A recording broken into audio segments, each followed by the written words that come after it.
أما بعد فأعوذ بالله السميع العليم من الشيطان الرجيم. بسم الله الرحمن الرحيم.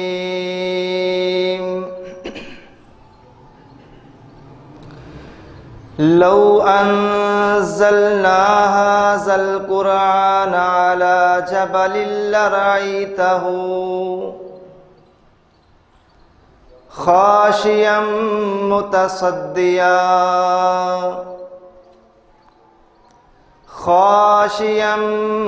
متصدعا من خشية الله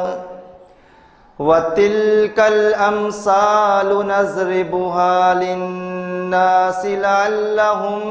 يَتَفَكَّرُونَ.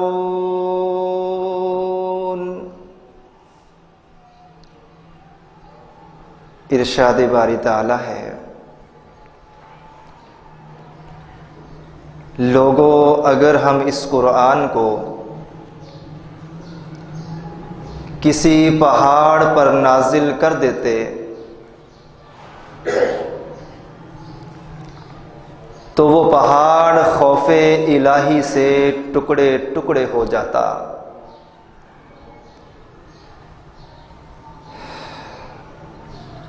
یہ مثالیں ہم لوگوں کے لیے بیان کرتے ہیں اور اس کا مقصد یہ ہے کہ لوگ اس قرآن میں غور و فکر کریں.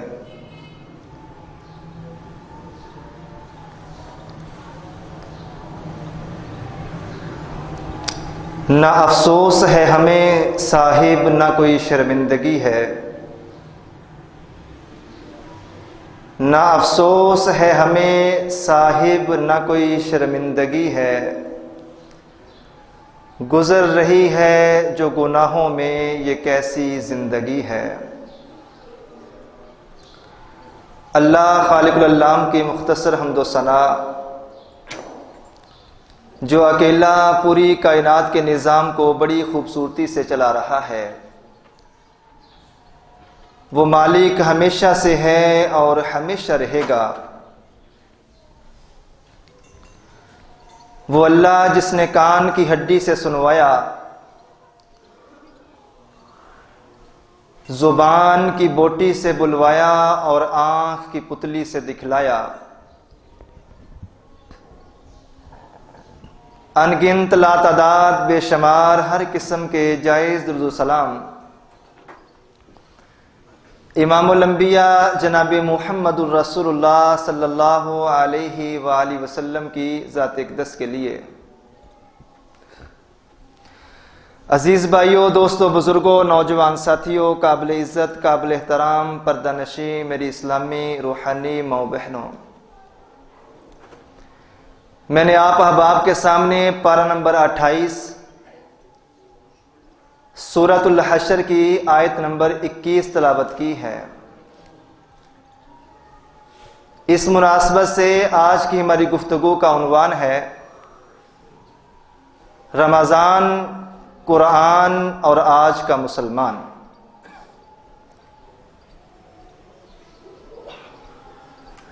رمضان المبارک کا مہینہ انتہائی تیزی کے ساتھ اپنے اختتام کی طرف رواں دوا ہے. دیکھتے ہی دیکھتے ایک تہائی رمضان 10 روزے اختتام پذیر ہونے جا رہے ہیں، اور یہ اتنی تیزی سے ایام گزر رہے ہیں کہ عرش والے رب نے سچ ہی فرمایا ہے، ایام معدودات. لوگوں تمہیں پتہ ہی نہیں چلے گا یہ رمضان اتنی جلدی تم سے الوداع ہو جائے گا. یہ گنتی کے چند ہی دن ہیں، اب تمہارے لیے یہ کھلا میدان ہے، یہ تمہاری ہمت ہے، تمہاری طاقت ہے، تمہاری جستجو ہے. اس رمضان میں جتنی تم ہمت کر لو گے اتنی زیادہ نیکیاں اپنے نامہ اعمال میں لکھوانے میں کامیاب ہو جاؤ گے. رمضان صدیوں سے آ رہا ہے اور قیامت سے پہلے پہلے یہ رمضان ہر سال آتا رہے گا۔ یہ رمضان آئندہ سال آئے گا، اس بات میں تو کوئی شک نہیں ہے، لیکن اگلے سال کے لیے میں اور آپ زندہ ہوں گے اس بات کی کوئی گارنٹی نہیں ہے۔ اگلا رمضان تو بڑی دور کی بات ہے، ہمیں یہ بھی نہیں معلوم یہ پورا رمضان بھی ہمیں دیکھنا نصیب ہوگا یا اس سے پہلے پہلے اللہ ہمیں واپس بلا لے گا۔ یہ رمضان کے باقی 20 یا 29 دن 20 یا 19 دن تو دور کی بات ہے، ہمیں تو یہ بھی نہیں پتا کہ اس مسجد سے جمعہ پڑھ کے گھر واپس جانا بھی ہے کہ نہیں جانا۔ جمعے کا ٹائم بھی کافی لمبا ہے، ہمیں تو یہ بھی نہیں معلوم اگلا سانس ہمیں ملنا بھی ہے کہ نہیں ملنا، یا اگلا سانس آنے سے پہلے پہلے ہم اللہ کو پیارے ہو جائیں گے۔ انسان کی فہم، سوچ اور سمجھ کے لیے اس رمضان المبارک میں یہی بات کافی ہے کہ اللہ تعالیٰ نے مومنوں اور مسلمانوں کے لیے جو مشعل راہ قرآن مجید اپنا آخری کلام بنایا ہے، یہ پاک کلام قرآن مجید اور ماہ رمضان کا بہت گہرا تعلق ہے۔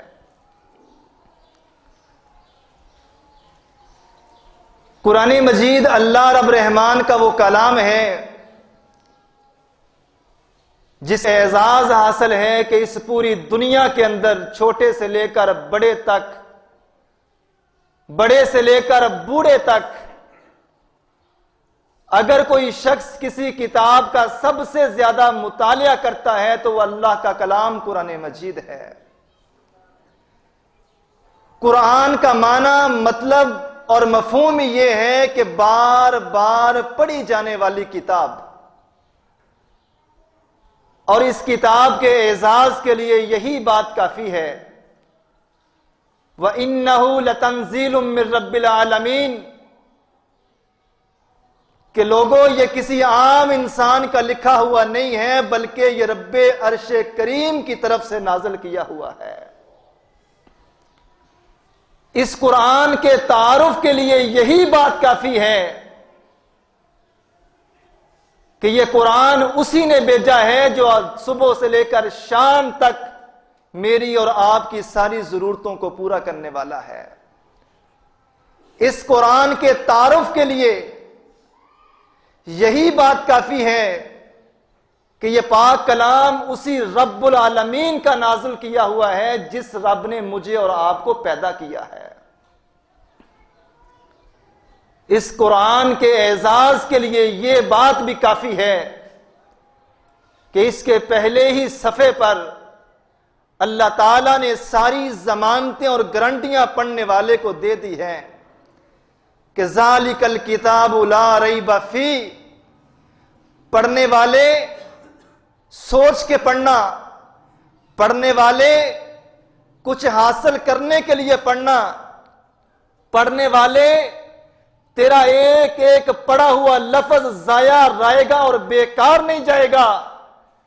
تیرا ایک ایک لمحہ اس قرآن کو ہاتھ میں تھامے ہوئے ضائع نہیں جائے گا، کیونکہ جس کلام کو، جس نسخے کو، جس نور مبین کو تو نے اس وقت ہاتھوں میں تھاما ہوا ہے، ذالک الکتاب لا ریب فیہ، اس کتاب کے اندر کسی غلطی کی، کوتاہی کی گنجائش رب کبریا نے چھوڑی نہیں ہے۔ اس کتاب میں غلطی ہونا تو دور کی بات ہے، اللہ مالک نے ایسی کوئی گنجائش اس قرآن کے اندر رکھی نہیں ہے۔ یہ وہ عظیم کتاب ہے کہ دنیا کے اندر جتنے بھی انبیاء دنیا میں تشریف لائے، اپنی دعوت اور اپنے پیغام کی صداقت کو لوگوں کو بتانے اور دکھانے کے لیے اللہ تعالیٰ نے ہر نبی کو کوئی نہ کوئی معجزہ ضرور دیا ہے، اور معجزہ بھی اللہ تعالیٰ نے ہر آنے والے نبی کو اس وقت کے حالات کے مطابق دیا ہے، جس چیز کا اس وقت اس زمانے میں زیادہ عروج ہوتا اسی سے ملتا جلتا اللہ تعالیٰ چوٹی کا معجزہ اپنے نبی کو عطا فرما دیتا۔ جس وقت موسیٰ نبی کو اللہ نے دنیا میں نبوت سے سرفراز کیا وہ جادوگری کا دور تھا۔ موسیٰ نبی کو اللہ نے معجزہ بھی وہ عطا فرمایا کہ بڑے بڑے جادوگروں کی آنکھیں کھلی کی کھلی رہ گئی کہ موسیٰ نبی اگر اپنا دایاں ہاتھ اپنی بغل میں ڈالتے ہیں اور اسے باہر نکالتے ہیں تو وہ ہاتھ چمکتا ہوا نظر آتا ہے۔ موسیٰ نبی کو اللہ نے جادوگروں کا توڑ جو معجزہ عطا فرمایا کہ جس ڈنڈے اور عصا سے بکریاں چرایا کرتے تھے، اس عصا کو اللہ کے حکم سے اگر زمین پہ رکھتے ہیں تو اتنا بڑا اژدہا بن جاتا ہے کہ اس کا ایک جبڑا زمین پہ لگا ہوتا ہے اور دوسرا جبڑا اوپر والا جبڑا فرعون کے محل کی چھت تک پہنچ جاتا ہے۔ اللہ کے اس نبی کو اللہ نے جب یہ معجزہ عطا فرمایا تو فرعون بھی یہی سمجھا اور بڑے بڑے جادوگر بھی ایک لمحے کے لیے یہی سمجھے کہ شاید موسیٰ ہم سب سے بڑا جادوگر ہے۔ عیسیٰ نبی کا دور آیا، یہ وقت، یہ زمانہ، یہ دور طب کا دور تھا، طبیبوں کا بڑا عروج تھا اور بڑے بڑے طبیب اور ماہر امراض اور مریضوں کا علاج کرنے والے اس دور کے اندر بڑے بڑے اتباع اور طبیب پیدا ہوئے۔ یہ طب کا دور تھا۔ اللہ نے عیسیٰ نبی کو جب نبوت دی تو عیسیٰ نبی کو طب سے ملتا جلتا معجزہ عطا فرما دیا۔ قرآن کہتا ہے عیسیٰ نبی کو ہم نے جو معجزہ عطا فرمایا کہ اس طرح کسی نبینے کے چہرے پر، آنکھوں پر ہاتھ پھیرتے، مریض طبیبوں کے پاس، ڈاکٹروں کے پاس آنکھوں کا علاج کروانے جاتے، مہینوں مہینوں علاج ہوتا رہتا، تب جا کے بھی قسمت میں شفا ہوتی تو ملتی۔ ادھر اللہ نے عیسیٰ نبی کو معجزہ یہ عطا فرما دیا، کسی مادرزاد اندھے کی آنکھوں پہ ہاتھ پھیرتے، طبیب جس جگہ پہ ہاتھ کھڑے کر دیتے کہ پیدائشی طور پہ جو اندھا ہے اس کا علاج نہیں ہو سکتا، اس کا علاج عیسیٰ نبی اللہ کے حکم سے کر دیا کرتے تھے۔ آنکھوں پہ ہاتھ رکھتے اور کہا کرتے تھے اللہ کے حکم سے دیکھنا شروع کر، مادرزاد پیدائشی اندھا آنکھوں سے بینا ہو جاتا، نبینا انسان آنکھوں سے دیکھنے لگتا۔ اور یہی بس نہیں، لوگ زندگی اور موت کی کشمکش کے اندر مبتلا اپنے مریضوں کو اس وقت کے طبیبوں اور ڈاکٹروں کے پاس جب لے کے جاتے کہ کسی طرح سے ہمارے مریض کی جان بچ جائے، جس کی آئی ہوتی تھی اس کو کون ٹال سکتا ہے؟ لیکن عیسیٰ نبی کو اللہ نے یہ معجزہ عطا فرمایا کہ مریض مر جاتا، مر کے پھٹے پہ لٹا دیا جاتا، قبرستان میں پہنچا دیا جاتا، قبر میں دفن کر بھی دیا جاتا تو قبر پہ جا کے کہا کرتے، قرآن کہتا ہے قم باذن اللہ، اے مرے ہوئے قبر والے اٹھ، اللہ کے حکم سے اٹھ، میرے حکم سے نہیں، قم باذن اللہ، اللہ کے حکم سے اٹھ۔ جب بڑے بڑے طبیبوں نے یہ معجزہ دیکھا تو ان کی بھی آنکھیں کھلی کی کھلی رہ گئی کہ عیسیٰ نبی کو جو طب اللہ نے دی ہے، جو معجزہ اللہ نے دیا ہے، یہ کسی ڈاکٹر کا، حکیم کا، طبیب کا علم نہیں ہو سکتا، یہ علم، یہ معجزہ رب عرش کریم کا دیا ہوا ہے۔ اور جب پیارے پیغمبر محمد الرسول اللہ کی باری آتی ہے، اللہ نے اپنے نبی کو بھی یہ قرآن جو معجزہ اور پوری دنیا سے زیادہ عزتوں والی جو چیز عطا فرمائی ہے، یہ بھی اس دور کے، اس زمانے کے، اس وقت کے، اس ماحول کے مطابق اللہ نے عطا فرمائی ہے۔ جب اللہ کے نبی کو اللہ رب العالمین نے نبوت عطا فرمائی، یہ شاعری کا دور تھا، یہ فصاحت و بلاغت کا دور تھا. بڑے بڑے عربی دان بولتے تھے تو ایسا کلام بولتے تھے کہ اس کا توڑ اور اس کا جوڑ کرنے کے لیے بڑے بڑے شعراء جو ہے میدان میں آ جایا کرتے تھے. اور عرب کے اس معاشرے کے اندر ان لوگوں کو عربی زبان پہ اس قدر فصاحت اور بلاغت حاصل تھی. اس کا اندازہ آپ اس بات سے لگا لیجئے، مجھے اور آپ کو نہیں معلوم کہ ہمارے دادے کے دادے کے دادے کے دادے کا کیا نام ہے، کوئی نہیں جانتا. بڑا بھی ہم جانیں، ہم اپنے دادے کا، پردادے کا، اس کے باپ کا، اس کے باپ کا، بس اتنا ہی ہمیں یاد ہے. لیکن یہ لوگ اس قدر عربی دان تھے، اس قدر عربی زبان پہ عبور رکھنے والے تھے، ان کو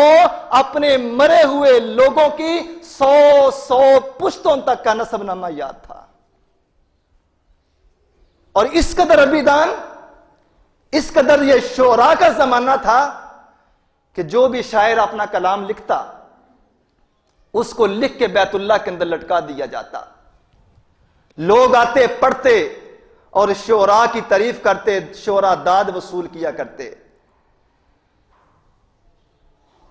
اس دور میں اللہ رب رحمان نے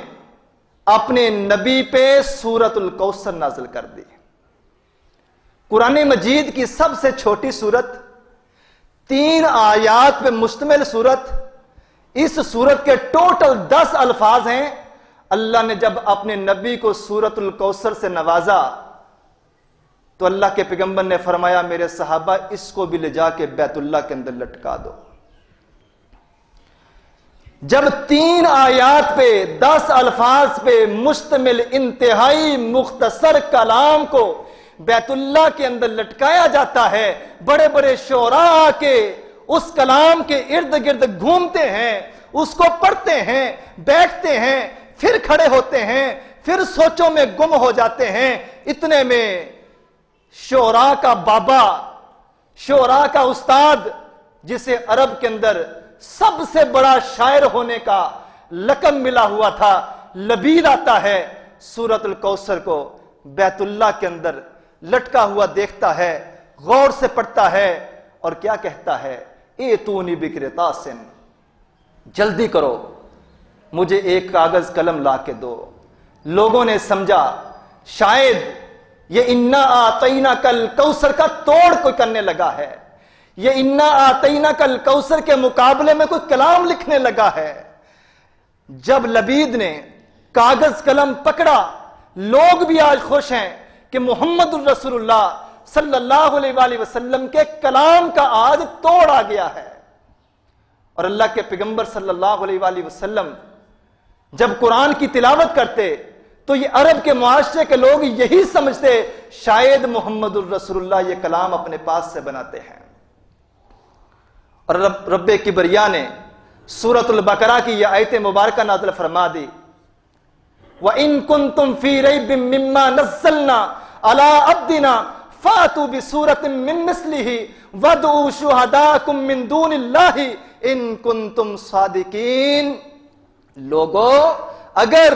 محمد صلی اللہ علیہ وآلہ وسلم اپنے پاس سے بناتے ہیں، تم بھی فصاحت اور بلاغت پہ عبور رکھنے والے ہو، جاؤ تم بھی بنا لو ایسا، سب کو جمع کر لو، جس کو رب کے مقابلے میں، محمد کے مقابلے میں جمع کرنا چاہتے ہو، تم اس کلام جیسا ایک لفظ بھی نہیں بنا سکتے.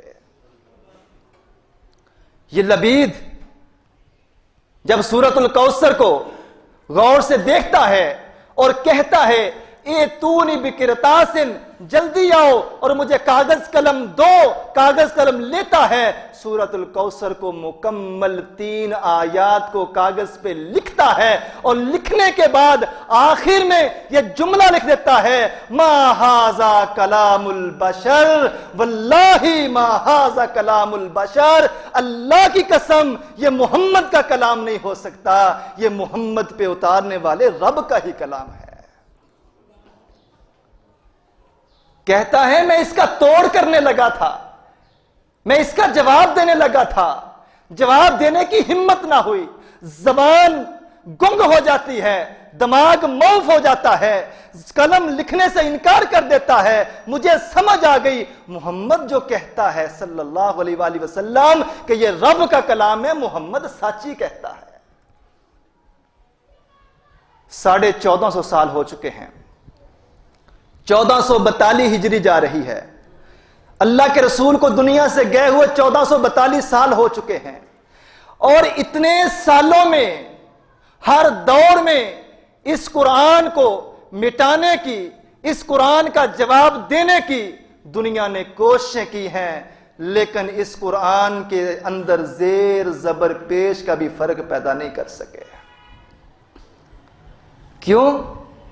اس لیے یہ کلام اللہ ہے اور اس کلام کی حفاظت کا ذمہ اللہ نے اٹھایا ہے۔ اِنَّا نَحْنُ نَزَّلْنَا الذِّكْرَ وَإِنَّا لَهُ لَحَافِظُونَ۔ لوگو یہ تمہارے رب کا کلام ہے اور اس کی حفاظت کی ذمہ داری قیامت کی دیواروں تک اللہ نے خود اٹھائی ہوئی ہے۔ جرمنی کی میونخ یونیورسٹی کے اندر عیسائیوں نے ایک بہت بڑا سیمینار کیا اور پوری دنیا سے انجیل کے 40,000 نسخے اکٹھے کیے جاتے ہیں، اور پوری دنیا سے ہی قرآن مجید کے بھی 40,000 نسخوں کو جمع کیا جاتا ہے، اور کمیٹی تشکیل دی جاتی ہے کہ دیکھا جائے انجیل میں کہاں کہاں غلطی ہے اور قرآن میں کہاں کہاں غلطی ہے۔ مشرق سے لے کر مغرب تک، شمال سے لے کر جنوب تک، تمام ممالک سے، پوری دنیا سے، تمام بر اعظموں سے قرآن مجید کو منگوایا جاتا ہے، انجیل کو منگوایا جاتا ہے، دونوں کا موازنہ کیا جاتا ہے۔ ابھی انجیل کے 10 ہی نسخے اٹھائے جاتے ہیں، 10 میں سے 40,000 نسخوں میں سے ابھی صرف 10 نسخوں پہ کام ہوا ہے، اور ان 10 نسخوں میں سے کوئی ایک نسخہ بھی دوسرے کے ساتھ مکمل طور پہ نہیں ملتا۔ پھر قرآن کو اٹھایا جاتا ہے، 40,000 نسخوں کو کھنگالا جاتا ہے، ایک ایک لفظ پڑھا جاتا ہے، ایک ایک ورق جو ہے وہ غور سے پڑھا جاتا ہے، ایک ایک آیت کو دیکھا جاتا ہے۔ 40,000 نسخوں میں سے کسی ایک نسخے میں بھی دوسرے نسخے کے ساتھ اتنا بھی فرق نہیں آتا کہ زیر زبر پیش بھی آگے پیچھے ہو جائے۔ یہ اللہ کے قرآن کی حفاظتوں کی ذمہ داری ہے، یہ قرآن کا اعزاز ہے کہ جب سے یہ اللہ نے دنیا میں قرآن اپنے محمد کے سینے پہ اتارا ہے، اس قرآن کے اندر ایک زبر زیر پیش کا بھی فرق نہیں آیا۔ آگے بڑھتا ہوں، یہ وہ عظیم کتاب ہے جس کو دیکھنا بھی ثواب ہے، جس کو پڑھنا بھی ثواب ہے، جس کو سننا بھی ثواب ہے۔ نبی کریم صلی اللہ علیہ وآلہ وسلم نے فرمایا، جو اس قرآن کا ایک حرف پڑھتا ہے، بڑی مشہور حدیث ہے، اگر ایمان کی آنکھ سے اور ایمان کے کانوں سے پوری توجہ سے اس کو سنا جائے تو اللہ کی قسم ہر بار پڑھنے اور سننے پہ یہ حدیث دل کے اندر اپنا اثر ضرور چھوڑتی ہے۔ نبی نے فرمایا، جو اس قرآن کا ایک حرف پڑھتا ہے، اللہ اس کے نامہ اعمال میں 10 نیکیاں لکھ دیتا ہے۔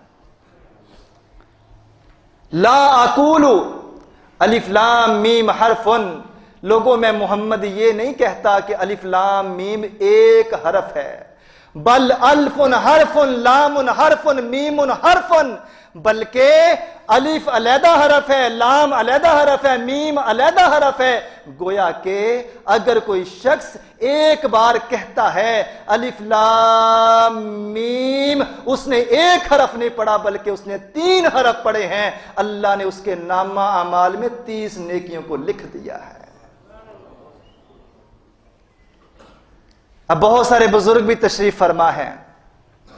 بہت سارے لوگوں کو اس بات کا احساس بھی ہے کہ ہم سے تو اتنی جلدی جلدی پڑھا نہیں جاتا، ہم سے تو روانگی سے اس کی تلاوت نہیں ہو پاتی، ہم تو اس قرآن کو ورتل القرآن ترتیلا مسلسل نہیں پڑھ پاتے، پڑھتے ہیں رکتے ہیں، پڑھتے ہیں رکتے ہیں، اٹک اٹک کے پڑھتے ہیں۔ ایسے لوگ بھی ہیں جن کا دل کرتا ہے کہ اللہ ہمارے نامہ اعمال میں بھی نیکیوں کو لکھے، ہم بھی زیادہ سے زیادہ پڑھیں، لیکن وہ اٹک اٹک کے پڑھتے ہیں، رک رک کے پڑھتے ہیں، تکلیف سے پڑھتے ہیں، لیکن پھر بھی پڑھتے ہیں، اللہ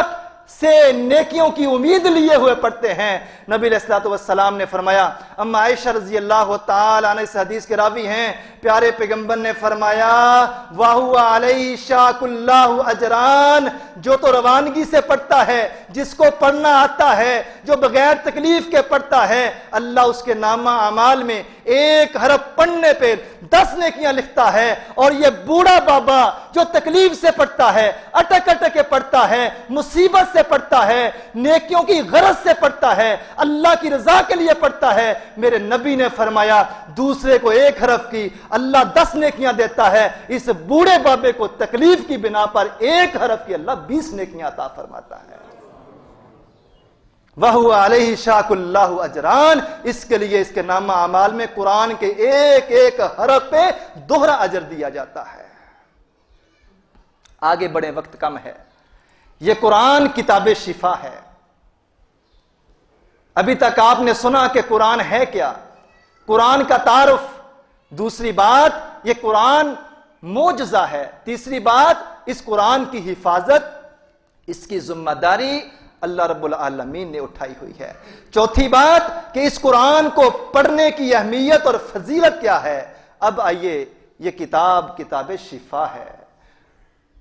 یہ کتاب، اس کے اندر اللہ رب العالمین نے ہر مرض کا، ہر بیماری کا، ہر دکھ کا، ہر مصیبت کا، ہر مسئلے کا علاج اللہ کے اس قرآن کے اندر موجود ہے۔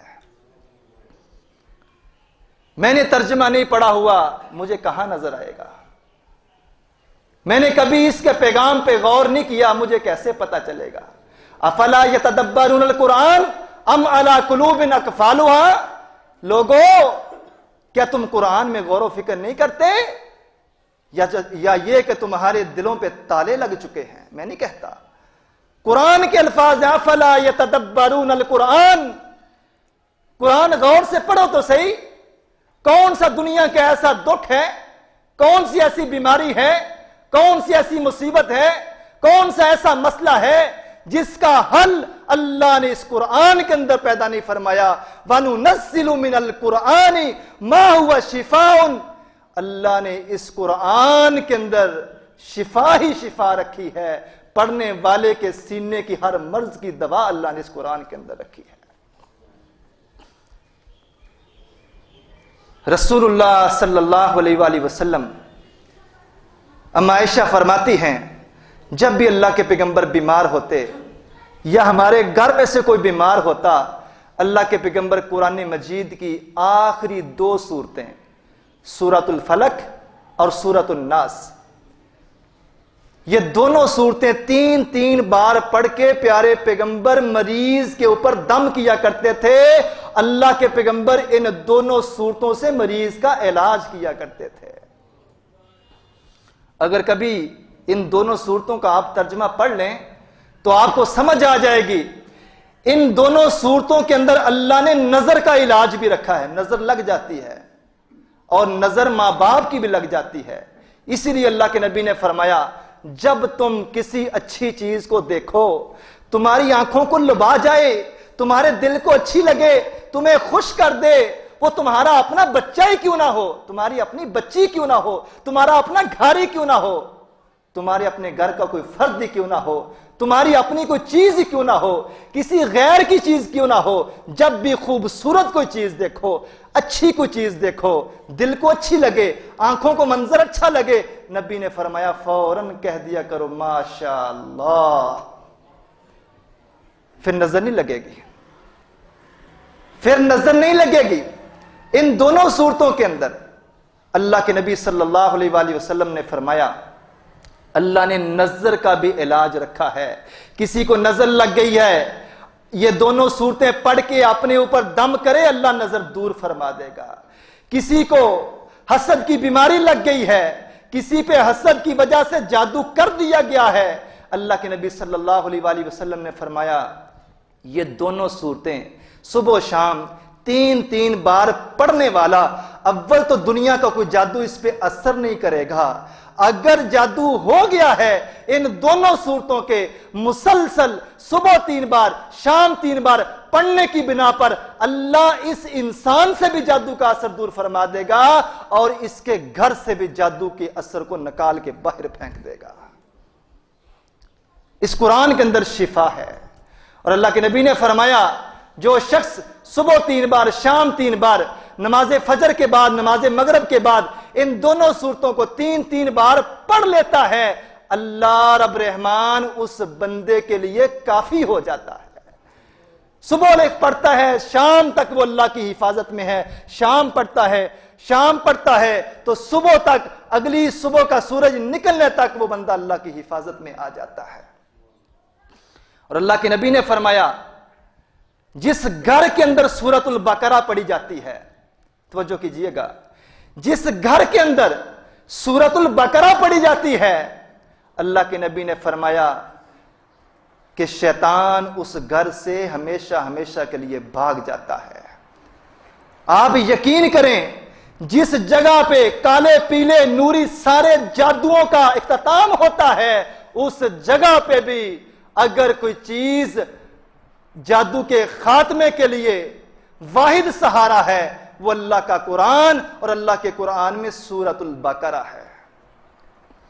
جس گھر میں مسلسل یہ سورت پڑھی جاتی ہے،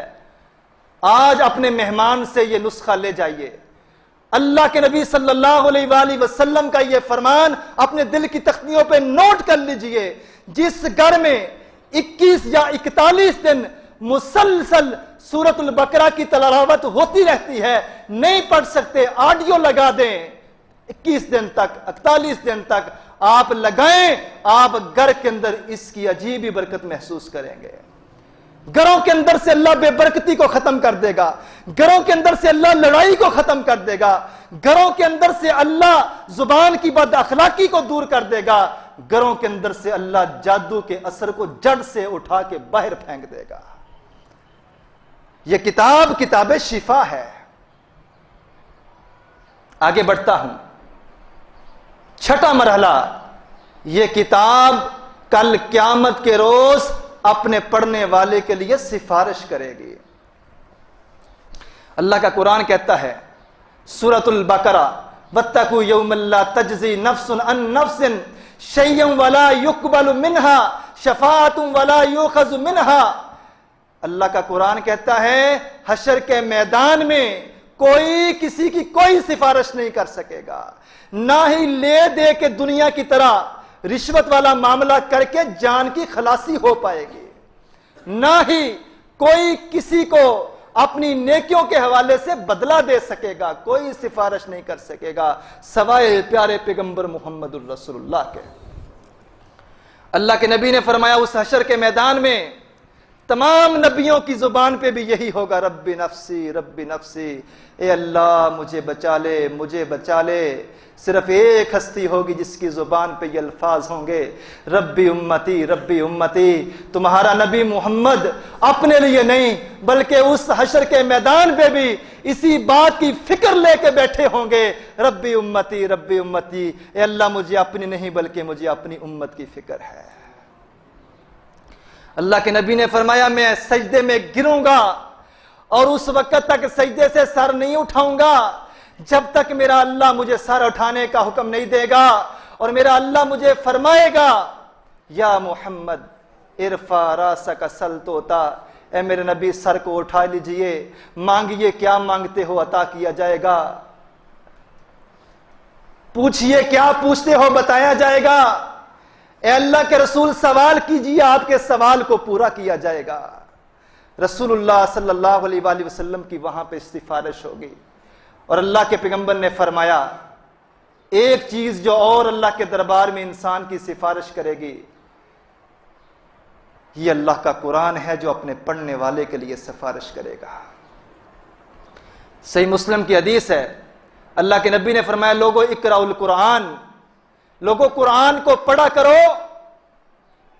یہ قرآن اپنے پڑھنے والے کے لیے اللہ کے دربار میں سفارش کرے گا۔ اور موجم طبرانی کی ایک حدیث ہے، مسند احمد کے اندر بھی یہ حدیث موجود ہے۔ اللہ کے نبی صلی اللہ علیہ وآلہ وسلم نے فرمایا جس وقت لوگوں کو قبروں سے اٹھایا جائے گا اور قبر والے کو جب قبر سے باہر نکالا جائے گا، اور جس نے دنیا میں کثرت سے اس قرآن سے لگاؤ لگایا ہوگا، اس کی تلاوت کی ہوگی، اس کے احکامات پر عمل کیا ہوگا، پیارے پیغمبر نے فرمایا اللہ اس قرآن کو انسانی شکل عطا فرما دے گا۔ حدیث کے الفاظ ہیں، یہ قرآن انسانی شکل میں آ کے اس قبر سے نکلنے والے سے پوچھے گا حل تعرفونی، کیا تو نے مجھے پہچانا؟ قبر والا کہے گا نہیں، میں نے تجھے نہیں پہچانا۔ قرآن انسانی شکل میں اپنا تعارف کروائے گا کہ دنیا میں تو نے میرا ساتھ نہیں چھوڑا، دنیا میں تو نے مجھے پس پشت نہیں ڈالا، دنیا میں تو نے ہر لمحے میں میرے سے سہارا لیا، دنیا میں ہر لمحے تو نے مجھے اپنائے رکھا، آج میں تجھے اکیلا نہیں چھوڑوں گا۔ ابھی آگے بڑی چیک پوسٹیں آنے والی ہیں، ابھی آگے بڑے مرحلے آنے والے ہیں، ابھی آگے حساب و کتاب کا مرحلہ آنے والا ہے، ابھی آگے پل صراط کے خطرناک مناظر دیکھنے کو ملیں گے۔ میں اللہ کا وہی قرآن ہوں جس کو تو نے دنیا میں سینے سے لگا کے رکھا تھا، جس طرح دنیا میں تو نے میرا ساتھ نہیں چھوڑا، آج میں بھی تیرا اس وقت تک ہاتھ نہیں چھوڑوں گا جب تک تجھے میں اللہ کی جنت میں داخل نہ کروا۔ یہ قرآن انسان کے لیے سفارش کرے گا۔ حشر کا مرحلہ تو دور کی بات ہے، اللہ کے نبی صلی اللہ علیہ وآلہ وسلم نے فرمایا میرے صحابہ ان فی القرآن، لوگوں اس قرآن کے اندر ایک سورت ایسی ہے ثلاثون آیتن، اس سورت کی 30 آیات ہیں، وَهُوَ سورۃ تبارک الذی، وہ سورت تبارک الذی ہے، وہ سورہ ملک ہے۔ 29ویں پارے کا آغاز ہی سورہ ملک سے ہوتا ہے۔ اس حدیث کو سن لیجئے، دل کی تختیوں پہ لکھ لیجئے اور اپنی زندگی کا نصب العین بنا لیجئے۔ اگر پورے خطبہ جمعۃ المبارک میں صرف ایک یہی بات ہمیں آج سمجھ آ جائے کہ اس سورۃ الملک کو پڑھنے کی اہمیت، فضیلت اور فائدہ کیا ہے، اللہ کے نبی نے فرمایا جو بندہ ہر رات سونے سے پہلے آخری کام یہ کرے کہ یہ 2 رکوعوں پہ مشتمل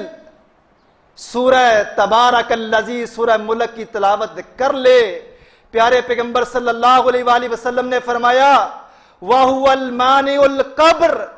یہ سورت پڑھنے والے کو قبر کے عذاب سے بچا لے گی، اور قبر کا عذاب برحق ہے۔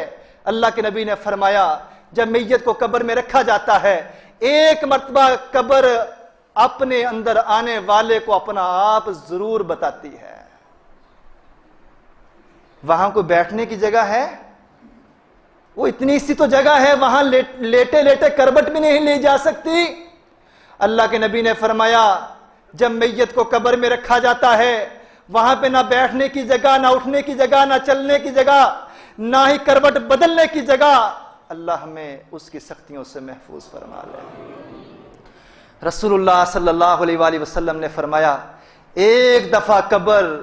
قبر والے کو ایک دفعہ ضرور بتاتی ہے کہ میں کیا چیز ہوں۔ اللہ کے رسول نے فرمایا جب میت کو قبر میں رکھا جاتا ہے تو دائیں سائیڈ کی پسلیاں بائیں سائیڈ کی پسلیوں میں گھس جاتی ہیں، اور بائیں سائیڈ کی پسلیاں دائیں سائیڈ کی پسلیوں میں گھس جاتی ہیں۔ جو جتنا برا ہوگا، جس کا نامہ اعمال جتنا برا ہوگا، جس کی زندگی جتنی قرآن سے دور ہوگی، اتنی دیر تک یہ قبر انسان کو دبا کے رکھے گی۔ اور جس نے اس سے لو لگایا ہوگا، رسول اللہ نے فرمایا وَهُوَ مَانِعُ الْقَبْرِ، اگر قبر میں دائیں طرف سے عذاب آئے گا، سورۃ الملک دائیں طرف سہارا بن کے دیوار بن کے کھڑی ہو جائے گی، بائیں طرف سے عذاب آئے گا، سورہ ملک بائیں طرف سہار بن کے کھڑی ہو جائے گی، اگر پیروں کی طرف سے عذاب آئے گا، پیروں کی طرف رکاوٹ بن جائے گی، سر کی طرف سے عذاب آئے گا، سر کی طرف اس انسان کے لیے سہارا بن جائے گی، اور کہے گی کہ میرے پیغمبر محمد الرسول اللہ نے فرمایا تھا، مجھے نازل کرنے والے رب نے فرمایا تھا، جو سورہ ملک کو ہر رات سونے سے پہلے پڑھے گا اس پڑھنے والے کو قبر کی عذاب سے، قبر کی سختیوں سے نجات دے دی جائے گی۔ آج میں اس پہ ذرا بھی سختی اس لیے نہیں ہونے دوں گی کیونکہ ہر رات اس نے سونے سے پہلے میری تلاوت کی ہے۔ صرف قبر کے عذاب سے ہی نہیں بچایا جائے گا، رسول اللہ نے فرمایا وَغُفِرَ لَهُ، اس سورت کے پڑھنے کی بنا پر اللہ اس قبر والے کے گناہوں کو معاف فرما دے گا۔ صرف معاف ہی نہیں فرما دے گا، وَأَدْخَلْتُهُ الْجَنَّةَ، اللہ اس کو اپنی جنت کے اندر داخل فرما دے گا۔ کبھی پڑھیں تو صحیح، کبھی ایمان کی آگ سے، شوق سے اپنا آخری کام اس قرآن کی تلاوت کو بنا کے تو دیکھیں، یہ رات کی نیند بھی تمہیں ساری تھکاوٹوں سے دور کر دے گی۔ اگر صبح کے وقت پڑھیں گے تو پورا دن دکان پہ بیٹھے، منڈی میں جائیں، کاروبار پہ، جس کام میں بھی ہاتھ ڈالیں گے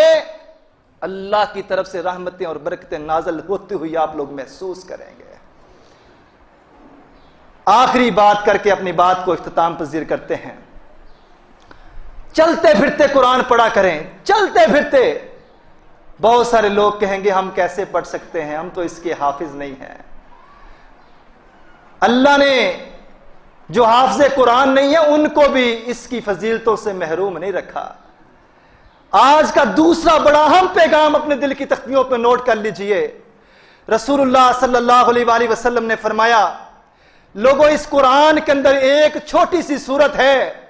جس کو ہماری پنجابی زبان میں سورہ قل ہو اللہ کہا جاتا ہے، اور قرآن کے نام اور ترتیب کے اعتبار سے اس سورت کا نام ہے سورۃ الاخلاص۔ اللہ کے نبی نے فرمایا من قرأ سورۃ الاخلاص 10 مرات، جو بندہ ہر روز 10 بار سورہ قل ہو اللہ کو پڑھ لیتا ہے، بن اللہ لہو بیتن فی الجنہ، اللہ 10 بار پڑھنے کی بنا پر اس بندے کا ایک محل اپنی جنت کے اندر تیار کر دیتا ہے۔ عمر رضی اللہ تعالیٰ نے جب یہ حدیث سنی تو کہتے ہیں اللہ کے رسول پھر تو ہم ایک دن میں پتہ نہیں کتنے محل، کتنے گھر اللہ کی جنت میں تیار کر لیں گے۔ میرے نبی نے فرمایا عمر تم پڑھتے پڑھتے تھک سکتے ہو، اللہ اس کے پڑھنے پہ تمہارے گھر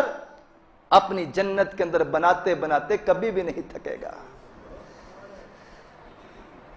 ہے آج گجرانوالہ کی جو بہترین کالونی ہے، بہترین جگہ ہے، وہاں پہ گھر بنانا ہو تو کتنی خواہشیں، کتنی امنگیں، کتنی انسان کی امیدیں وابستہ ہوتی ہیں، جس جگہ رہنا نہیں ہے، آج نہیں کل، کل نہیں پرسوں، وہ گھر اپنے لیے تھوڑا ہے، اپنے بعد والوں کے لیے زیادہ ہے۔ جس گھر میں میں نے ہمیشہ ہمیشہ کے لیے جا کے رہنا ہے، میں اس گھر کی بات کر رہا ہوں۔ جتنے چاہیں جنت کے اندر اپنی پراپرٹی تیار کر لیں، جتنے چاہیں محل تیار کر لیں، لوگوں نبی علیہ الصلوۃ والسلام نے فرمایا تھا جو اس قرآن کو پڑھتا ہی رہتا ہے، جو اس قرآن کی تلاوت کرتا ہی رہتا ہے اور اسے ہاتھ اٹھا کے دعا مانگنے کا بھی ٹائم نہیں ملتا، دعا مانگنے کو دل کرتا ہے، پھر سوچتا ہے چلو اور تھوڑا سا پڑھ لوں، اور تھوڑا سا پڑھ لوں، اور تھوڑا سا پڑھ لوں۔ نبی علیہ الصلوۃ والسلام نے فرمایا بڑا دل خوش کرنے والی حدیث ہے، دل خوشی سے باغ باغ ہو جاتا ہے یہ حدیث سن کے۔ اللہ کے نبی نے فرمایا جو قرآن میں لگا رہتا ہے اس کو ہاتھ اٹھا کے دعا مانگنے کی بھی فرصت نہیں ملتی۔ اللہ کے نبی نے فرمایا آتیتہ افضل ما اوتی السائلین، اللہ اس قرآن کو کثرت سے پڑھنے والے کو وہ کچھ عطا کر دیتا ہے جو ہاتھ اٹھا کے دعا مانگنے والے کے نصیب میں بھی نہیں آتا۔ جو اللہ سے فرمائشیں اور ہاتھ اٹھا کے مانگنے کی فرصت اس کے پاس نہیں، وہ پڑھتا ہی رہتا ہے، اللہ اس کی ساری لوڑیں تھوڑیں دور فرما دیتا ہے۔ اللہ سے دعا کریں اللہ ہمیں اس قرآن سے محبت کرنے والا بنا دے، اللہ ہمیں اس رمضان سے محبت کرنے والا بنا دے۔ بہت سارے لوگ اس وقت بھی بدبختی کے عالم میں زندگی گزار رہے ہیں، رمضان گزرتا چلا جا رہا ہے مگر روزے کی توفیق نہیں ہے، رمضان گزرتا چلا جا رہا ہے لیکن قرآن کی تلاوت کی توفیق نہیں ہے۔ لوگوں، یہ صرف قرآن مجید رمضان میں پڑھنے کی کتاب نہیں ہے۔ اگر رمضان میں میں 4-4 5 قرآن ختم کر سکتا ہوں تو اس بات کی نشانی ہے کہ باقی کے 11 مہینوں میں بھی میں ایسے قرآن پڑھ سکتا ہوں۔ اگر رمضان میں نماز تراویح کے لیے حاضر ہو سکتا ہوں، اس بات کی نشانی ہے کہ باقی کے 11 مہینوں میں بھی میں نفل نماز پڑھ سکتا ہوں۔ اگر رمضان کے مہینے میں فرضوں سے کوتاہی نہیں کرتا، 5 وقت مسجد میں باقاعدگی سے فرض نماز کے لیے حاضر ہوتا ہوں، لوگوں یہ اس بات کی نشانی ہے کہ باقی کے 11 مہینوں میں بھی اگر میں چاہوں تو میں آ سکتا ہوں۔ اس لیے میں نے پچھلے جمعے کہا تھا،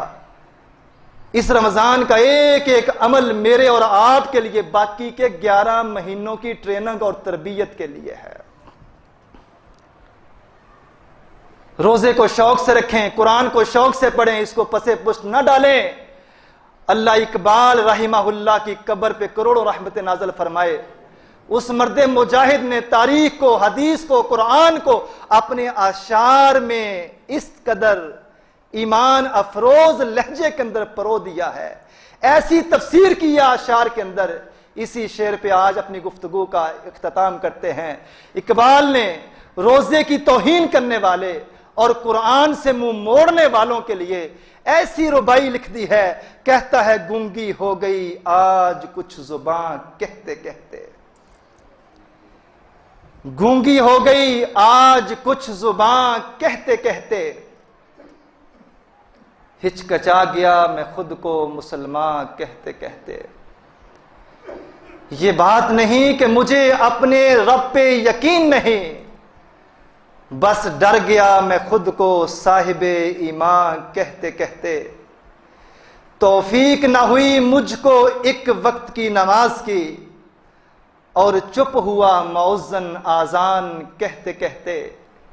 کسی کافر نے جو پوچھا ہے کون سا مہینہ، شرم سے پانی ہاتھ سے گر گیا رمضان کہتے کہتے۔ میری الماری میں گرد سے اٹی کتاب کا جو پوچھا، میں گڑ گیا زمین میں قرآن کہتے کہتے۔ یہ سن کر چپ ساد لی اقبال اس نے، یوں لگا جیسے رک گیا وہ مجھے حیوان کہتے کہتے۔ اللہ مالک سے دعا ہے، یا الہی تو ہمیں عامل قرآن کر دے، اس مسلمان کو پھر نئے سرے سے مسلمان کر دے۔ وہ پیغمبر جسے سرتاج رسل کہتے ہیں، خدایا اس کی امت کو تابع قرآن کر دے۔ وآخر دعوانا الحمدللہ رب العالمین۔ اللہ کے رسول صلی اللہ علیہ وآلہ وسلم کی حدیث مبارکہ کا علم نہ ہونے کی وجہ سے یہ سوال کیا گیا ہے۔ آج اس حدیث کو دل کی تختیوں پہ لکھ لیجئے اور ہمیشہ ہمیشہ کے لیے اس بات کو پلے باندھ لیجئے۔ رسول اللہ صلی اللہ علیہ وآلہ وسلم نے فرمایا، جب بھی تم مسجد میں جمعہ کے دن جمعہ کی نماز پڑھنے کے لیے آؤ، 2 رکعت نماز پڑھنے کے بغیر میں اور آپ بیٹھ ہی نہیں سکتے۔ حتیٰ کہ ایک دن اللہ کے پیغمبر خطبہ ارشاد فرما رہے تھے، ایک صحابی آئے، آ کے بیٹھ گئے، اللہ کے پیغمبر نے خطبہ دیتے دیتے رک کے پوچھا، تو نے 2 رکعت نماز ادا کیوں نہیں کی؟ اٹھو، سائیڈ پہ ہو کے پہلے 2 رکعت سنتیں ادا کرو پھر بیٹھو۔ یہ بات ذہن میں بٹھا لیجئے، جمعہ کے روز خطبہ شروع ہونے سے پہلے آپ 2 سنتے پڑھ لیں، 4 پڑھ لیں، 8 پڑھ لیں، جتنا آپ کے پاس ٹائم ہے۔ اگر آپ اس وقت مسجد میں پہنچے ہیں کہ خطیب خطبہ شروع کر چکا ہے تو پھر کم از کم 2 رکعت پڑھنے کے بغیر میں اور آپ نیچے بیٹھ ہی نہیں سکتے۔ یہی 2 سنتے، اور جمعہ کا خطبہ مکمل ہونے کے بعد، نماز کے بعد پھر اللہ کے رسول صلی اللہ علیہ وآلہ وسلم نے 4 رکعت سنت ادا کرنے کا حکم دیا ہے۔ خطبہ شروع ہونے سے پہلے وقت کی مناسبت سے، ٹائم کم ہے، خطبہ شروع ہو گیا ہے تو کم از کم 2 پڑھ لیں، اگر ٹائم زیادہ ہے تو آ کے 2، 4، 6، 8 جتنی آپ کے اندر استطاعت اور طاقت ہے۔ دوران خطبہ ختم کرنے کے بعد دوبارہ سے اللہ کے پیغمبر محمد الرسول اللہ صلی اللہ علیہ وآلہ وسلم نے کسی بھی حدیث سے ثابت نہیں ہے کہ اپنے صحابہ کو سنتیں ادا کرنے کے لیے ٹائم دیا ہو۔ یہ حدیث کی بات میں نے اب آپ کے سامنے رکھی ہے۔ دوسرا سوال پوچھا گیا ہے کہ زکوٰۃ کن لوگوں کو دینی چاہیے۔ زکوٰۃ کے 8 مصارف اللہ تعالیٰ نے اپنے قرآن کے اندر بیان کیے ہیں۔ آپ لوگوں کی آسانی کے لیے صرف اتنی بات میں کہہ دیتا ہوں، اگر آپ کے محلے میں، آپ کے رشتہ داروں میں کوئی غریب ہے، مسکین ہے، یہ غریب اور مسکین یہ دونوں لفظ بظاہر ملتے جلتے ہیں لیکن دونوں میں فرق ہے۔ دونوں لفظ بظاہر ملتے جلتے ہیں لیکن دونوں میں فرق ہے۔ غریب وہ انسان ہے جس نے صبح کی روٹی کھا لی ہے، شام کے لیے اس کے پاس کوئی انتظام نہیں ہے، اور مسکین وہ شخص ہے جس نے صبح کی کھا لی ہے، شام کا بھی ہے، اگلے دن کا بھی ہے، لیکن اس کے حالات بڑے ٹائٹ ہیں، بڑی مشکل سے گزر بسر کر رہا ہے، ایسے انسان کو مسکین کہا جاتا ہے۔ غریب کو بھی دیں، مسکین کو بھی دیں۔ اور اکثر اگر آپ عمیق نظری سے، گہرائی سے دیکھیں تو ہمارے اپنے رشتہ داروں میں بڑے سے مسکین آپ کو مل جائیں گے جن کی معمولی سی تنخواہ ہے اور اس میں بڑی مشکل سے گزر بسر کر رہے ہیں۔ زکوٰۃ دینے کے حوالے سے کوشش کریں غریب کو دیں، اور غریب اگر رشتہ داروں میں ہے تو پہلے اس کو ترجیح دیں، مسکین کو دیں، محلے میں دیکھیں، کلونی میں دیکھیں، رشتہ داروں میں دیکھیں، اگر رشتہ داروں میں ہے تو پہلے اس کو ترجیح دیں، اگر کوئی بیوہ ہے تو اس کا خیال کریں۔ اور زکوٰۃ دینے کے حوالے سے میں ایک چھوٹا سا آپ کو مشورہ دے دیتا ہوں، ہر سال کئی ایسے گھرانے ہوں گے، کئی ایسی بیوائیں ہوں گی جن کو ہر سال آپ 10,000، 15,000، 5,000، 20,000 زکوٰۃ کی مد میں پکڑا دیتے ہیں، اور مسلسل وہ بیچاری اس کی غربت کے اندر اضافہ ہی ہو رہا ہے، کم نہیں ہو رہی۔ آپ جب زکوٰۃ دیں تو ٹیکنیکل طریقے سے زکوٰۃ دیں۔ مثال کے طور پہ ہر سال اگر آپ اپنے بہن بھائیوں میں سے، عزیز و کارم میں سے، رشتہ داروں میں سے کسی اپنے ماڑے بہن بھائی کا خیال کرتے ہیں تو بھئی آپ اس کو سٹینڈ کریں۔ 10-20 ہزار جو آپ اس کو دے رہے ہیں آپ اس کو سٹینڈ کریں۔ کسی بیوہ کو آپ سہارا دے رہے ہیں، زکوٰۃ دے رہے ہیں، آپ اس کو کپڑے سلائی کرنے والی مشین لے کے دیں، وہ سال کا انتظار کرتی رہے گی۔ آپ اس کو کپڑے سلائی کرنے والی مشین لے کے خود مختار کر دیں، اس کو زکوٰۃ کی ضرورت باقی نہ رہے۔ صحیح معنوں میں زکوٰۃ کا مفہوم ہے ہی یہ، پیسے ہاتھ میں پکڑا دینا، یہ ٹھیک ہے زکوٰۃ ہے، حق ادا ہو جاتا ہے، لیکن صحیح معنوں میں خوبصورتی یہ ہے، زکوٰۃ دینے کا مقصد یہ ہے اسلام کا کہ اپنے بہن بھائیوں کو سٹینڈ کیا جائے۔ آپ اس کو چھوٹا موٹا کو کاروبار سٹارٹ کر کے دے دیں تاکہ باقی کے 11 مہینے وہ کسی کی طرف ہاتھ پھیلائے نہ۔ زکوٰۃ کے حوالے سے یہ نقطہ آپ لوگ ہمیشہ کے لیے ذہن میں بٹھا لیں کہ پیسے دینے کی نسبت اس کے لیے کوئی ایسا انتظام کر دیں تاکہ اس کی یہ غربت ہمیشہ ہمیشہ کے لیے ختم ہو جائے۔